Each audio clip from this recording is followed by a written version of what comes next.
Alors dans cette vidéo, on va prouver cette inégalité en utilisant la démonstration par récurrence. On va d'abord vérifier que ça marche pour le premier terme, puis si ça marche pour le premier terme, on montrera que c'est vrai aussi pour le terme suivant. Donc à la fin, tu verras qu'on aura prouvé que c'est vrai pour tous les termes n. Donc on va imaginer un monde dans lequel on a un personnage qui a la puissance 2 puissance n, donc c'est le héros, où bien sûr n est un nombre entier positif. Pour ceux qui ont oublié, je vous affiche c'est quoi grand N. Et en fait, on aura aussi un monstre qui sera simplement un nombre n. Et en fait, chaque niveau de ton personnage qu'il franchit, donc en fait, il va doubler de puissance. Tandis que le monstre, en fait, il va augmenter que d'un point à chaque état. Et quel est l'objectif de cette vidéo? En fait, l'objectif, ça va être de montrer qu'à chaque niveau, donc à chaque niveau qu'on va atteindre, le héros est toujours plus puissant que le monstre. Donc en d'autres termes, il faudra montrer que 2 puissance n est strictement supérieur à n. Et c'est là en fait que intervient en fait la démonstration par récurrence qui va permettre de nous prouver que notre personnage sera toujours plus fort que le monstre, peu importe le niveau. Donc la démonstration par récurrence se base en 3 étapes. Donc la première étape c'est l'initialisation. Donc on va prouver que elle est vraie pour le premier terme. Seconde étape c'est l'hypothèse de récurrence. Donc en gros on va supposer que l'inégalité en fait elle est vraie à un certain niveau n. Et la dernière étape, c'est l'hérédité. Donc on va montrer qu'il est vrai pour le rang d'après. Donc en gros, pour le rang n plus 1. Donc ne vous inquiétez pas si vous ne comprenez pas encore, c'est totalement normal. Je vais vous expliquer plus simplement comment ça se passe avec les jeux vidéo. Donc pour ce faire, d'abord, on va commencer l'initialisation. Donc on va d'abord vérifier que ceci est vrai pour le premier niveau. Donc n est égal à 1. Donc ce qu'on va faire, tout simplement, c'est qu'on va remplacer les n par 1. Donc ça nous donne quoi? Ça nous donne 2 puissance 1 supérieur à 1. Donc 2 puissance 1, c'est quoi? C'est 2. Et 2 est bien supérieur à 1. Donc pour le premier niveau, en fait, on a montré déjà que le personnage est déjà plus fort que le monstre.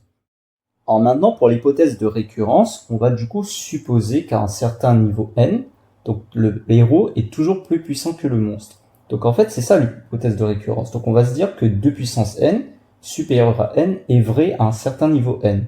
Donc on doit maintenant prouver qu'à un certain niveau supérieur, donc le niveau d'après, le héros en fait il restera toujours plus fort. Donc pour passer au niveau supérieur, on va, au lieu d'aller jusqu'à n, on va aller jusqu'à n plus 1. Donc en gros, le terme juste après. Et 2 puissance n plus 1, c'est quoi? C'est égal à quoi en fait? C'est égal à 2 puissance 1 fois 2 puissance n. Rappelez-vous, multiplier un même nombre, ça revient en fait à additionner leurs exposants. Donc, comme on sait que 2 puissance n plus 1 est égal à 2 fois 2 puissance n, on sait que pour être passé au terme d'après, donc n plus 1, donc on a dû multiplier par 2. Donc ce qu'on va faire, c'est qu'on va aussi multiplier par 2 de l'autre côté. Donc ce qui nous donne quoi? 2 fois 2 puissance n supérieur à 2 fois n, tout simplement. Donc c'est très bien, on va se dire que 2 puissance n plus 1 est strictement supérieur à 2n. Sauf que nous, le truc c'est quoi? C'est que nous, on veut pas prouver ça. Nous, on veut prouver que 2 puissance n plus 1 est strictement supérieur à n plus 1, mais pas 2n.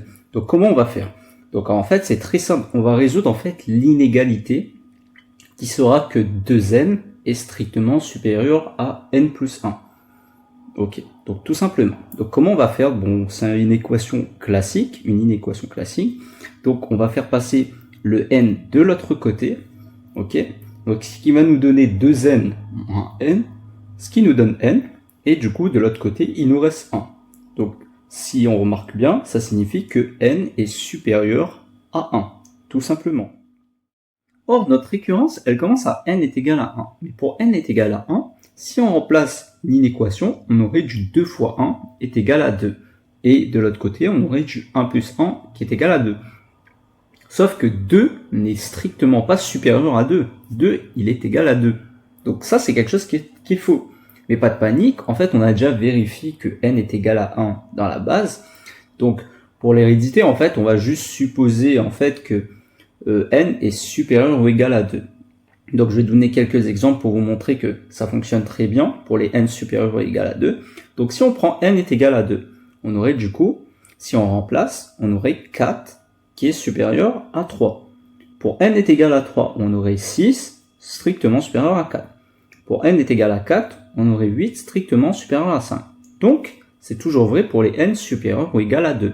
Donc en gros, 2n est strictement supérieur à n plus 1. Donc ça, c'est totalement vrai.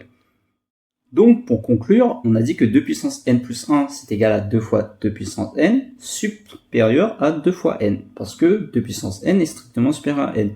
Et 2n strictement supérieur à n plus 1 pour tous les n supérieurs ou égal à 2. Donc 2 puissance n plus 1 est donc strictement supérieur à n plus 1.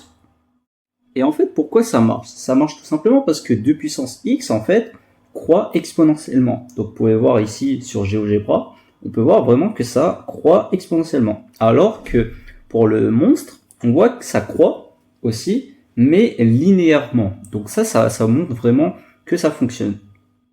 Donc les erreurs qu'il faudrait éviter, donc qu'il faudrait faire attention, c'est déjà de bien vérifier n égale 1. Donc ça c'est quelque chose de très important. La deuxième, c'est de ne pas confondre en fait n et n plus 1. Donc il faut vraiment bien isoler le terme suivant. Et enfin, c'est de faire attention parce que 2 fois 2 puissance n est strictement supérieur à 2n, ce qui est juste, mais il faut montrer aussi que 2n est supérieur à n plus 1. Donc un petit conseil que je peux vous donner, c'est de tester avec des valeurs concrètes pour vérifier en fait ce que vous faites est vrai ou faux. Donc voilà, la vidéo touche à sa fin, donc j'insiste, n'hésitez pas à vous abonner, ça pourrait vraiment m'aider à booster ma chaîne YouTube, et à liker et commenter s'il y a des questions sur la vidéo, s'il y a des choses que vous n'avez pas compris, n'hésitez pas, je réponds vraiment à tous les commentaires.